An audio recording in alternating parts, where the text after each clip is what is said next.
This is a tale from a long, long time ago, when Pokemon was still only a small, unknown Game Boy game. Did you know that Pokemon research didn't canonically begin in Japan, but actually in 18th century France? Or that the people of Kanto ate so many Farfetch'd, they almost went extinct? These details and lots more secrets can all be found in a long-lost Pokedex dating back to 1996, which we spent thousands of dollars to acquire and translate into English just for this video. Buried inside are details about Pokemon biology, behavior, food chains, and lots more, including how Pokemon evolved through natural selection. But before we dig in, let's provide some brief context. A few weeks after the launch of Pokemon Red and Green, a book called Pokedex was released in Japan, but never localized for the West. The book was published by Creatures Inc., with contributions from Pokemon's creator Satoshi Tajiri, and according to Ken Sugimori, he made the first Pokemon art set specifically for this book. In other words, this book is as official as it gets. 46 of its 140 pages are an entirely alternate Pokedex with exclusive lore, classification systems, and 150 Pokedex entries that never appeared in the games themselves. And it is without a doubt the biggest and most fascinating Pokedex of them all. Considering the historic weight of this document, there's only one man on the planet qualified to translate it into English. So we hired the Nintendo staffer who translated the first 26 Pokemon games into English, including all their Pokedexes. We're of course talking about Nob Ogasawara. Today, Professor Nob's welcoming us to the world of Pokemon, starting at the very beginning, 2 million years ago. The Pokedex begins with this introduction, which we'll read word for word as translated by Nob. It is said that pocket monsters, colloquially shortened to Pokemon, first appeared some 2 million years ago. The first systematic study of Pokemon was undertaken in the late 18th century by a French author, Baron Tajiran. At the time, only 30 species had been discovered. Nevertheless, the detailed data and sketches left by Baron Tajiran became the foundations of study thereafter. From France, research into Pokemon spread throughout Western Europe, to include England,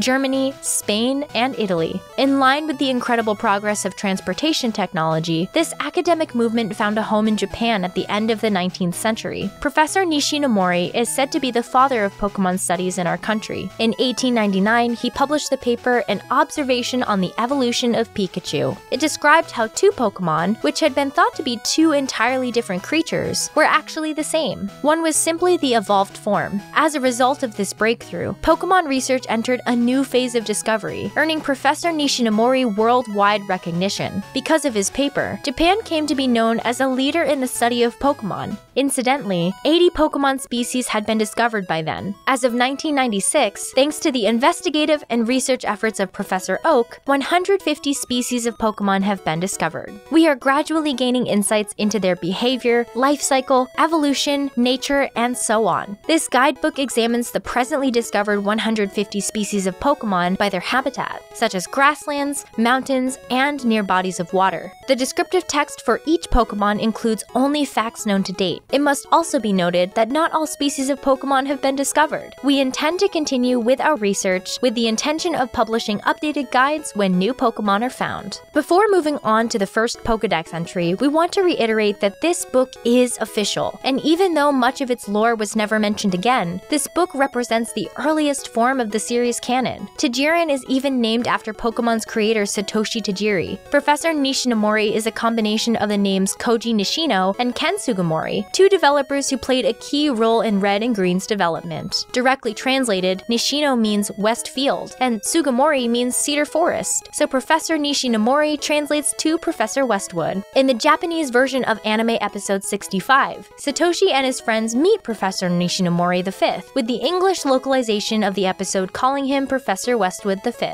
The show says he wrote all the entries of Satoshi's Pokedex, so it's probably safe to assume he's the great-great-grandson of the Professor Nishinomori that researched Pokemon in 1899. According to Tajiri, the games, anime, and manga all have separate canons, although clearly they overlap more than they don't. This lost Pokedex is divided into 9 classifications, mostly based on habitat: grassland, mountain, water's edge, forest, seas, enigmatic, urban, extinct, and legendaries. A Pokemon's habitat has implications for its size, intelligence, and how they evolved, and by that we mean in the Darwinian sense. The way Pokemon species evolved over the past past 2 million years. For example, Pokemon who live in forests are all small because they mostly subsist on fruits and nuts, while the Pokemon of the seas haven't evolved as much because the ocean hasn't changed much in the past 2 million years, though the land has. This habitat classification system wasn't mentioned in Red and Green, but it did appear in the prototype of the Pokemon TCG, and was also used in a slightly altered form in Fire Red and Leaf Green. But after that, habitat classifications were discarded and never seen again. The Pokedex's first and largest habitats is the grasslands. Like every habitat, it starts with a brief introduction. This one says, "Our country is home to many species of Pokemon. Up to now, an amazing 150 have been discovered. The largest number was found in grasslands. Being rich in food sources, it appears that grasslands represent an environment in which they can thrive. Many of the grassland-dwelling Pokemon are people-friendly and placid in nature." The first Pokedex entry in this lost official dex is actually that of Growlithe, and tells us, Number 1, Growlithe. Friendly toward people with a loyal nature. Faced with an enemy, they bark and bite to drive their foe away. Cinnabar Island is famous as a home to many fire-type Pokemon, with Growlithe being no exception. The island was once an active volcano, but is now dormant. Its unique ecosphere is thought to have strongly influenced its native Pokemon. Recent research revealed that this Pokemon's evolution is dependent on a stone. The entry states that Cinnabar's native Pokemon were influenced by its unique ecosphere, implying their physical forms adapted to the island throughout Darwinian evolution. Later entries use more direct terms like evolution and survival of the fittest to describe how Pokemon changed over time. It should also be noted that this book has a few pages of Professor Oak's journal, where he discusses Darwinian evolution at length, and even addresses human evolution. Oak explains that he used to believe Pokemon evolved into their current forms entirely through natural selection, but his research made him realize that natural selection can't explain all their traits, and some details remain a mystery even to him. The next entry reads, Number 2, Ponyta. Their light body is supported by incredibly strong legs. They can clear Tokyo Tower in one jump. While this herbivore is peaceful, care must be taken when shoeing them. They can kick. You may be wondering why Growlithe is followed by Ponyta in this Pokedex and not Arcanine. That's because Arcanine isn't classified as a grassland Pokemon. Instead, it's at the end of the Pokedex with the legendaries, which we'll get to later along with some more bizarre entries. Pokemon's Kanto region is based on the real-life Kanto of Japan, and the intro to this Pokedex, as well as many of its entries like one stating Charizard poop can be found on Mount Fuji, suggests the Pokemon world takes place in or alongside our world, planet Earth, in the year 1996, making Pokemon's Kanto and Japan's Kanto one and the same. The following dex entry says Number 3, Rapidash. Ponyta's evolution. They can run up to 240 kilometers per hour. They can keep pace with a Shinkansen bullet train while enveloping themselves in flames. They obey people dutifully. And the next reads Number 4, Meowth. Being nocturnal, they sleep through the day. At night, they prowl their territory with eyes aglow. They are a happily beneficial Pokemon that can earn their trainer pocket change using their payday move. Although not mentioned in Meowth's entry, Pokemon varying intelligence levels are brought up repeatedly throughout this Pokedex. In a July 2000 interview, Creatures chairman Tsunekazu Ishihara explained why Meowth is the only Pokemon in the anime capable of human speech. He said during development, Chijiri mapped out every Pokemon's intelligence on a chart. Pokemon who were incredibly smart could understand human language, like Lapras, and the highest intelligence tier could actually talk, which implies that of the original 151, Meowth may be the smartest of them all. The next entry is Number 5, Persian. Fickle and ferocious. Beware if they raise their tails straight. It's a sure sign that they are preparing to leap and bite. Due to their gorgeous coat, many women keep them as trophy pets. This is followed by Number 6, Manky. Light on their feet and extremely volatile. They can fly into a rage and rampage uncontrollably. While they are usually in good spirits, their disposition can change instantly at the slightest provocation. Some researchers point to a calcium deficiency. And the next entry is Number 7, Primeape. Manky's evolution. They are always enraged. They will give chase and will not stop however far one runs. It's all over if you lock eyes with one. According to Professor Professor Oak's journal, the invention of Pokeballs is linked to Primeape. In 1925, Professor Nishinomori was experimenting on his Primeape by administering drugs to try and extract its angry energy. But in his old age, he lost some control of his senses and accidentally gave Primeape too many drugs, weakening it to the point where Primeape curled up like a fetus and fit into the professor's glasses case. This experiment gone awry led to more tests that ultimately resulted in the modern Pokeball. Moving on to the next entries, Hitmonlee and Hitmonchan. Number 8. Hitmonlee. Their legs can be freely extended and contracted. Kicks can be delivered to even faraway foes. They are surprisingly docile when they are not fighting, also known as the demon of kickboxing. Number 9. Hitmonchan, a Pokemon inhabited by the spirit of a pro boxer. They throw punches faster than a Shinkansen bullet train. Although their habitat is unknown, based on their behavior, they have been categorized as a grassland Pokemon, the same as Hitmonlee. Hitmonlee and Hitmonchan's English names are nods to Bruce Lee and Jackie Chan, but in Japan, Hitmonlee is called Sawamular, after 60s kickboxer Tadashi Sawamura. Hitmonchan's Japanese name is Ebiwalar, after 60s boxing champion Hiroyuki Ebihara. This Pokedex says Hitmonchan is possessed by the spirit of a pro boxer, which seems to imply the boxer is Ebihara himself, who died in 1991 during Gen 1's development. On the other hand, Hitmonlee's entry does not say it is inhabited by the spirit of a kickboxer, which makes sense, as Tadashi Sawamura was still alive during production, although sadly, Sawamura did pass away in 2021 while this video was being researched. The following passage discussed the Rhydon line. Number 10. Ryhorn. While they lack intelligence, they have plenty of power. Their ramming can shatter even building towers. They are not suited as house pets. Number 11. Rhydon. Evolving from Ryhorn made this Pokemon stand on their hind legs. This process prompts development of their brain and intelligence. While evolution makes them easier to raise, they remain as rough as ever. Their horn can punch holes through even boulders. And the next Pokemon is the one we are all used to seeing first on the decks. Number 12. Bulbasaur. They are born with a seed implanted on their back that grows large over time. Researchers have argued over 6 years on the issue of whether this Pokemon should be classified as an animal or a plant. The issue remains undecided. Researchers arguing over Bulbasaur's classification for 6 years seems to be a nod to how Red and Green took 6 years to develop. Other parts of the Pokedex reference the game's production as well, like how the intro says Baron Tajiron only discovered 30 Pokemon. This is probably because at one point Tajiri thought the Game Boy carts would only have room for 30 Pokemon. We also translated a few parts of Tajiri's biographical manga, which explains the only reason Game Freak was able to fit more than 30 Pokemon was because Shigeru Miyamoto saved the day and provided them with larger Game Boy carts with more storage. The next entries are for the rest of the Venusaur line. Number 13.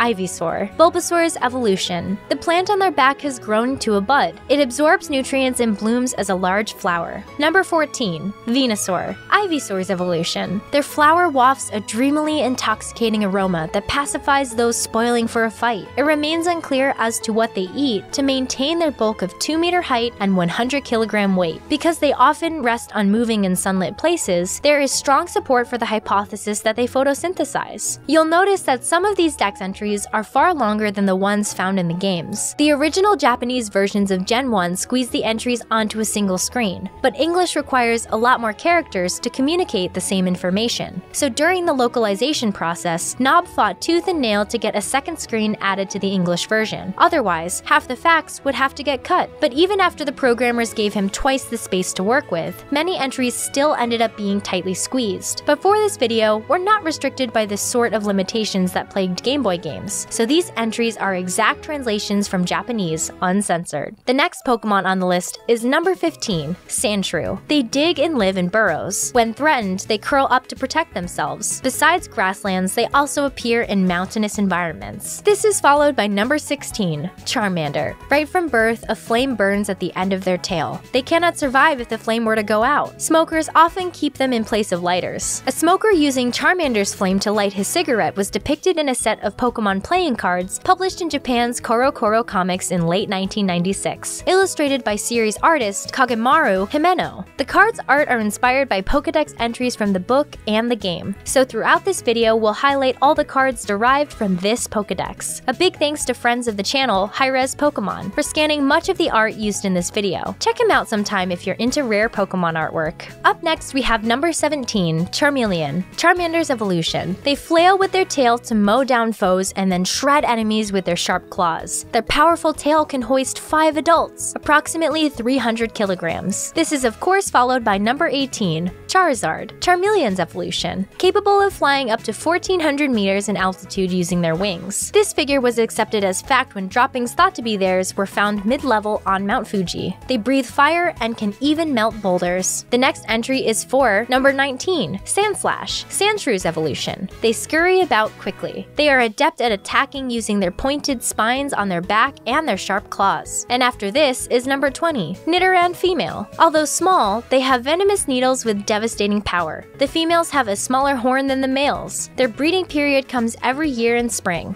At the end of the summer, they lay 2 eggs that hatch in 2 weeks, 1 male and 1 female. Baby Nidoran are just 10 centimeters long. Baby Nidoran can actually be seen on a 1997 ad for Pokemon Battle Pencils, a sort of rock, paper, scissors game with Pokemon moves written on each side of a pencil. This Pokedex has several hints about Pokemon and features that were planned to be included in Gold and Silver, so it's possible Nido babies were once planned as well, but were scrapped. This is a little speculative though, so take that with a grain of salt. The next entry states number 21, Nidorina. Being female, they are placid in nature. They emit ultrasonic cries that can allure enemies. While they are evolved from Nidoran female, they lose the ability to lay eggs upon evolution. Even though breeding wasn't introduced until Gen 2, concept art from the early 90s shows Game Freak was thinking about breeding from the very beginning. And for some reason, it seems it was always intended for female Nidoran and the entire Nidoking line to be able to breed, but not Nidorina and Nidoqueen, who even now in Generation 8 are still incapable of laying eggs. Next up is number 22, Nidoqueen. Their body is cloaked in stiff, needle-like scales that stand up when they become agitated. As they grow, they learn powerful moves like Mega Punch and Fire Blast. While they are thought to be the final evolution of Nidoran female, it is said a special stone is needed to evolve. The next entry is for number 23, Vulpix. They have 6 gorgeous tails that increase in number as they grow. They are thought to be related to foxes. This link between Vulpix and foxes implies that they evolved from a common ancestor. Pokemon branching off from real animals, and real animals evolving from Pokemon is a running theme through this Pokedex. Next up is the Nidoking line.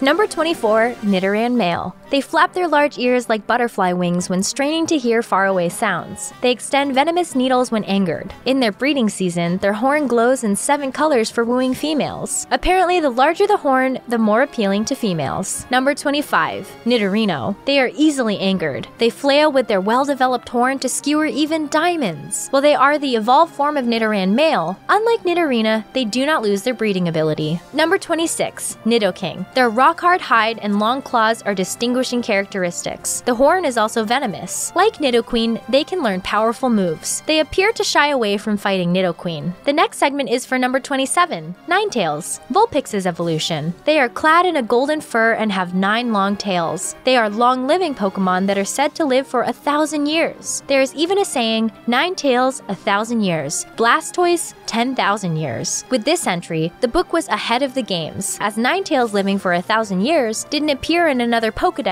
until Pokemon Crystal. Ninetales lives for 1,000 years as it's based on kitsune from Japanese folklore, supernatural foxes that grow more tails as they get older. Kitsune sprout their 9th tail when they live to 1,000, when they also become golden. Kitsune are also said to have paranormal abilities and take on spirit forms, presumably the reason Ninetales is capable of learning psychic and ghost attacks. The next segment is on number 28, Exeggutor. While they appear to be eggs of some sort, recent studies identified them to be creatures similar to plant seeds. While some researchers claim they are the same as the plant growing out of Bulbasaur's back, that theory is yet to be proven. This is of course followed by number 29, Exeggutor, also known as the walking tropical forest. Each of their fruits has a face with its own unique will. They are the evolved form of Exeggutor. The next entry is for number 30, Cubone. They wear the skull of their dead mother. They cry loudly when they feel lonely. It is said they got their onomatopoeic Japanese name of karakara from the dry, clattering sound of their head striking the skull. The following entry says number 31, Marowak. They learn the rare move Bonemerang. They are weak when they are small, but appear to gain a violent nature when they learn to use bones. This segment is followed by number 32, Chansey. They lay several eggs a day. The eggs are nutritionally rich and fantastically delicious. They are peaceful and do not like to fight very much. Later entries mention experiments by the researchers who wrote this Pokedex, so Chansey eggs being described as delicious implies the researchers taste tested the eggs themselves. themselves. The next entry is number 33, Tangela, a plant-type Pokemon covered in blue plant vines that hide their actual form. They try to entangle anyone approaching too closely. Many researchers have attempted to cut away all the vines in hopes of seeing what they hide, but all attempts ended in failure due to Tangela's furious resistance. After this is number 34, Kangaskhan. The females place and raise their baby in a pouch on their belly. They are skilled at pummeling with Comet Punch. This entry specifies that only female Kangaskhan carry babies in their pouch, which is interesting, as all Kangaskhan are female. Like we said earlier, several entries in this dex make vague references to Pokemon and features added in gold and silver, like Politoed and branching evolutions. Genders were first introduced in Gen 2, so it's possible Game Freak was planning to include male Kangaskhan when this was written. The next Pokemon is number 35, Likitung. At 2.5 meters, their tongue is twice as long as their height. The tongue is usually stowed in their mouth curled up like that of chameleons. When hunting or attacking, they can move their tongue as if it were an arm. A ravenous appetite and a lazy nature must have shaped this Pokemon's evolution. Korokoro's Jack of Spades gives us a glimpse into Likitung's ravenous appetite. Likitung was inspired by Japanese folklore's Akaname, a yokai with a huge tongue and one claw on each foot, and they're known for licking up the filth in bathtubs and bathrooms, which is why the in-game Pokedex says Likitung licks filth clean with its tongue. Several Pokemon have Pokedex numbers with special significance, and Nob shared with us his theory on why Game Freak made the licking Pokemon number 108 in the dex. He said, 108 in Japanese is read Hyakuhashi. It rhymes with shakuhashi, a traditional recorder-like instrument which is also slang for blowjob. Draw your own conclusion. No one involved in development would admit to it, of course, but hey, that's just a theory, so take it with a grain of salt. On to a less disturbing entry, number 36, Scyther. They lethally shred their prey with their sharp scythes. They can fly on their wings, though only occasionally. They're very rare with few captured specimens. It's worth noting that lethal means to cause death. Many in-game entries talk about Scyther slashing and slicing, but this is the only official source we could find that says Scyther literally kills prey by cutting them to pieces. Next up is number 37, Electabuzz. They love to feast on powerful electricity. They appear somewhat frequently at major power plants. Like Scyther, they are captured only rarely. Both Scyther and Electabuzz can distinguish colors. They have a natural affinity for the color red in particular. This Pokedex makes special note of several Pokemon who can distinguish colors, which implies that just like many animals in the real world, most Pokemon can't distinguish colors. In episode 42 of the anime, Ash's Pokedex tells him Electabuzz and Scyther are both rare Pokemon that can distinguish colors and are enraged by the color red.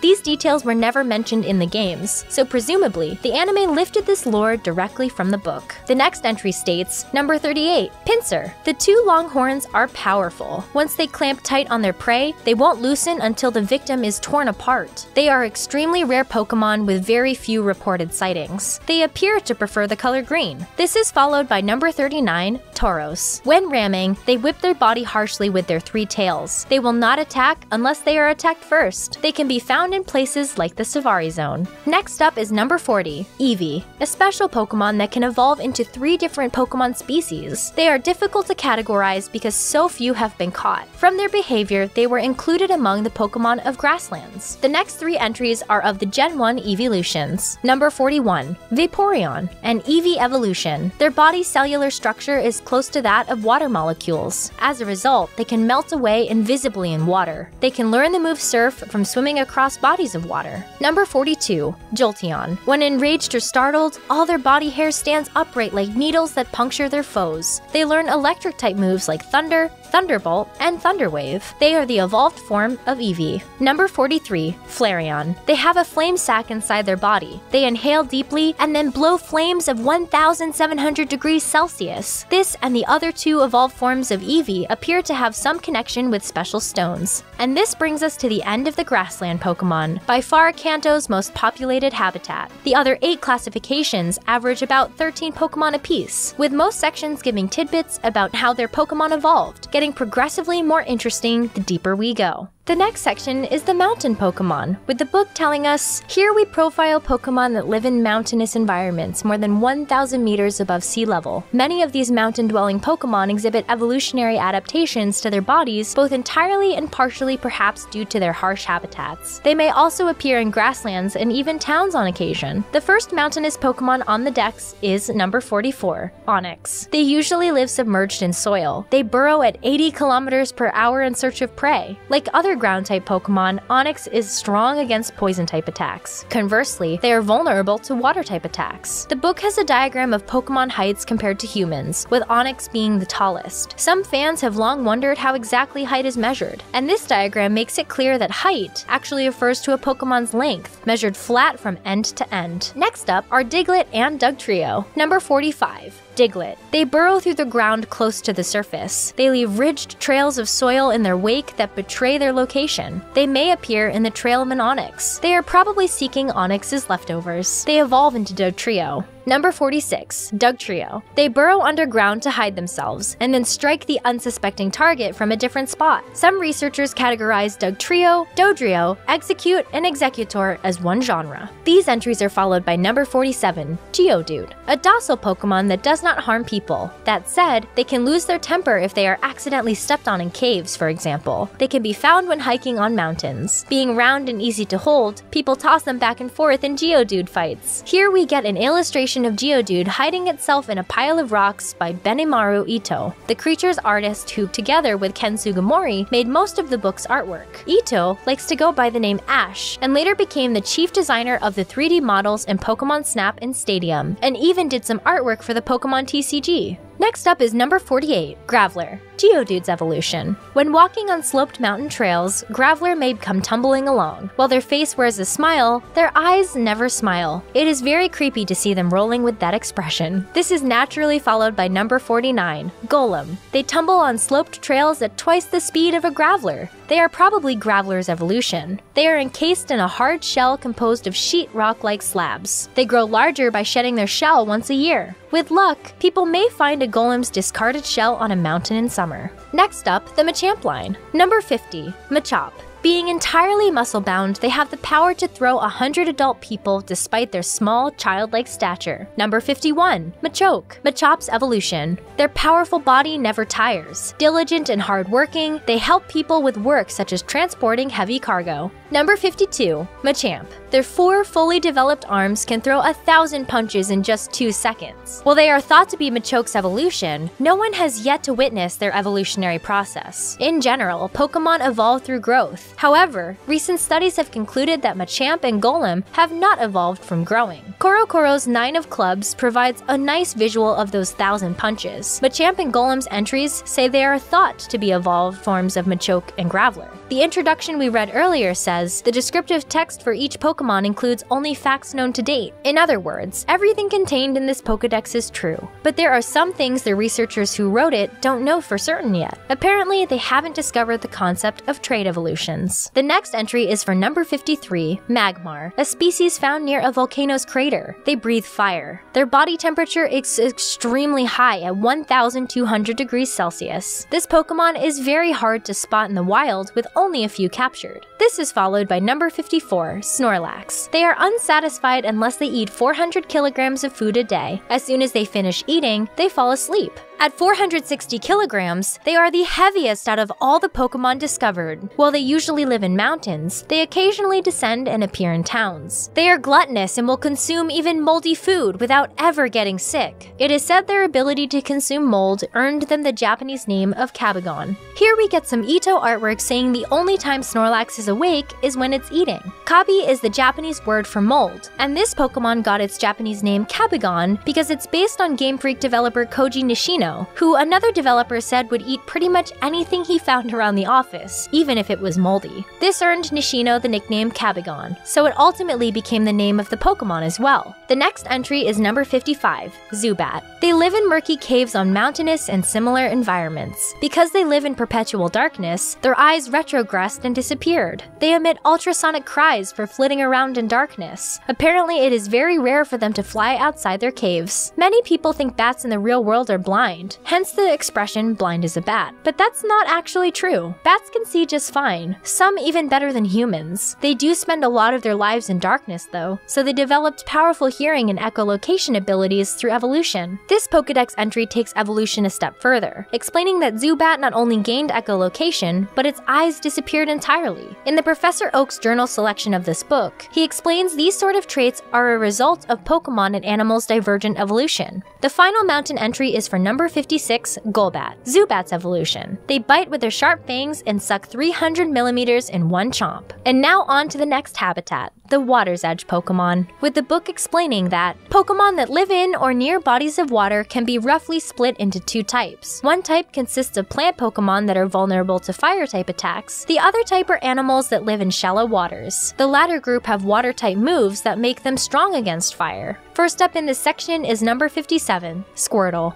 When it retracts its long neck into its shell, it squirts out water with vigorous force. Water-type moves of this sort are effective against fire, ground, and rock-type Pokemon. It is unfortunate, but this Pokemon's habitat is unknown. Presumably, its habitat is unknown because starter Pokemon can't be found anywhere in Kanto, except in Professor Oak's lab. You never actually get to see Squirtle's long neck, but this fact was later included in Fire Red's Pokedex as well, so Squirtle's neck is similar to Doduo's wings, or how Pokemon Mystery Dungeon talks about Diglett's feet. You never get to see them, but they do exist. This continues with the rest of the Blastoise line. Number 58, Wartortle, Squirtle's evolution. Their profile is cute when they are fighting. They are highly popular as pets. Their fur-covered tail is a symbol of longevity. Number 59, Blastoise, Wartortle's evolution. They make their foe faint by squashing the victim with their heavy body. Their bulk makes quick movements impossible, but they have overwhelming power to compensate. When endangered, they can draw themselves into their shell. They are well protected thanks to their armor-like shell. They are capable and reliable Pokemon that learn such effective moves as Ice Beam and Surf. Entry 27, Ninetales, alluded to Blastoise living 10,000 years. This is actually a nod to the Minogame from Japanese mythology, a turtle who can live 10,000 years and is so old it has seaweed for a tail. The Minogame is prominently featured in a Japanese fairy tale, and even though it's a little long, it's worth sharing to explain the lore for Blastoise, Wartortle, and also some Lapras lore that comes up later. One day, a fisherman named Urashima Taro saw a group of boys torturing a turtle, which he rescued then released into the ocean. The next day, a Minogame finds Taro and tells him the turtle he saved is a princess, the daughter of Ryujin, the Emperor of the Sea. As thanks, the Minogame takes Taro under the ocean to a palace where he meets the princess, but 3 days later, he tells the princess he wants to return to the surface to visit his aging mother. The princess is sad to see him go, but wishes him well and gives him a mysterious box, warning him to never open it.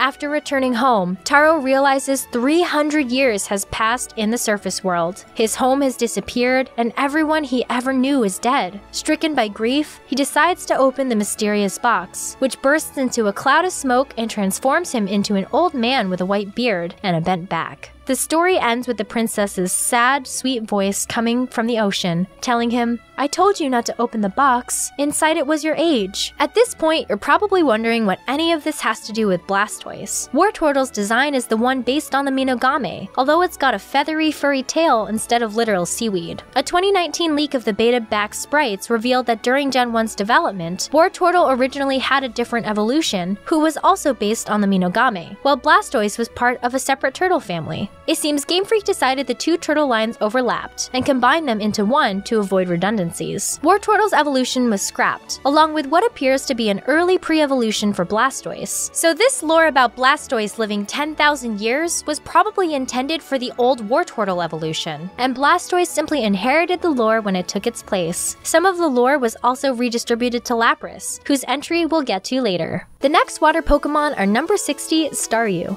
They are commonly found on beaches. At night, their central core flashes brightly. They are gynandrous. They possess both male and female reproductive organs. If a part of their body is cut off, they regenerate the missing body parts. Their evolution appears to be linked to a special stone. This is naturally followed by number 61, Starmie. Little headway has been made into the research of Starmie. Because they are encountered in the sea, they have been classified as a water's edge Pokemon. However, locally, it is suspected suspected that they are alien creatures from their geometrical body. Pokemon didn't have genders in Gen 1, but from Gen 2 onwards, Staryu and Starmie were both classified as gender unknown, or what fans usually refer to as genderless. But here we get a little more detail, with the dex telling us that they have both male and female reproductive organs, like hermaphroditic flowers. Next up is the Golduck line. Number 62, Psyduck. They are always suffering from a headache. If their headache intensifies, they start using mysterious powers. They can learn a variety of moves including Strength, Surf, and Dig. Number 63, Golduck. Psyduck's evolution. Their hands are webbed, making them skilled swimmers. Their elegant form can be seen on lakes and similar settings. They can learn Hyper Beam, a move that has not been observed among Psyduck.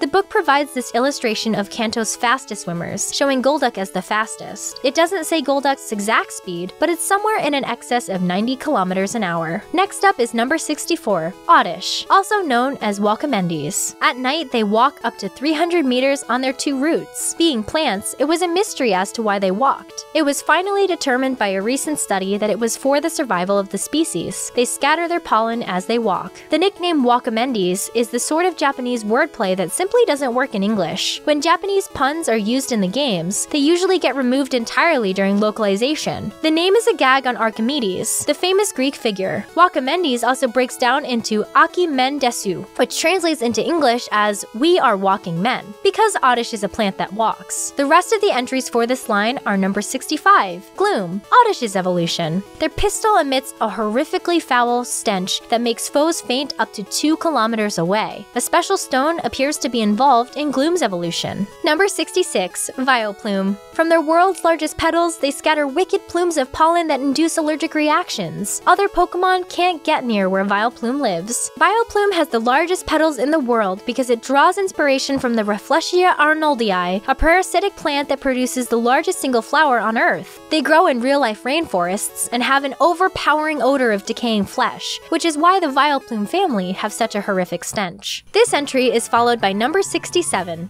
Krabby. Found near the sea, when they fight, they raise their large pincers to intimidate their foe. However, they usually prefer to avoid fighting. If a pincer is torn off, it grows back. And next up is the Victory Bell line. Number 68, Bellsprout. Their bud has the appearance of a human face. Because of it, they are said to be a type of the legendary mandrake root. They feed mainly on small insects. Number 69, Weepinbell. Bellsprout's evolution. The leaves are cutters for shredding foes. They can spit a liquid that dissolves anything. Unlike Bellsprout, they capture and eat fairly large bugs and birds. Their feeding is an exceedingly bizarre spectacle. Number 70, Victory Bell. Thought to be Weepinbell's evolution because of their many shared attributes. Prey are drawn with a honey-like aroma into Victory Bell's mouth, where they are melted by a dissolving fluid. This Pokemon is omnivorous and will eat anything that fits in their mouth. Victory Bell's based on real-life pitcher plants that draw in prey with nectar that drown them in it. They mostly feed on insects, but are known to have feasted on mice. The next Pokemon is number 71, Kingler. Krabby's evolution. The hard pincers have 10,000 horsepower strength. However, they are also too large, making this Pokemon ponderous in motion. They may also be seen deep inside caves. This is followed by the Slowbro line. Number 72, Slowpoke. They are always vacant and out to lunch. It is impossible to determine what they are thinking. They live by the water's edge where they deftly catch prey with their tail. Although they have enough smarts to fish that way, they exhibit no other behavior that would indicate any greater intelligence. They frequently swim undersea in search of prey, but are often mistakenly caught themselves. With some people becoming happily relaxed seeing a Slowpoke, others become irritated. Perhaps those people who become soothed lead hectic lives. Number 73, Slowbro. When Slowpoke went foraging in the sea, they were bitten on their tail by Shelder. This resulted in their evolution into Slowbro. It is unknown as to why they did not try to remove the Shelder. It is suspected that doing so would have required too much effort. While they can learn devastating physical attacks like Mega Punch and Mega Kick, they are naturally averse to fighting. Like Slowpoke, they appear to prefer zoning out. Here we have an illustration of Shelder latching onto Slowpoke's tail. This rendering barely resembles an actual Shelder, and looks more like a Pokemon called Taban from Gold and Silver's 1997 demo. It's possible Taban was originally planned for Gen Gen 1 as well, which would explain why the creature on Slowbro's tail never looked like a Shelder. But we can't say for sure, as recent leaks have only proven that Taban was cut from Gen 2. The next habitat are the forests, but we're only halfway through the script, and it's already a lot longer than we initially thought it would be, so we'll cover forest Pokemon and every remaining type in a second video, so make sure you've subscribed for that one. We also have a video on the Lost Pokemon movie that had real dinosaurs in it, so check that out if you'd like. My name's Nekkra. You might remember me from Pokemon Presents,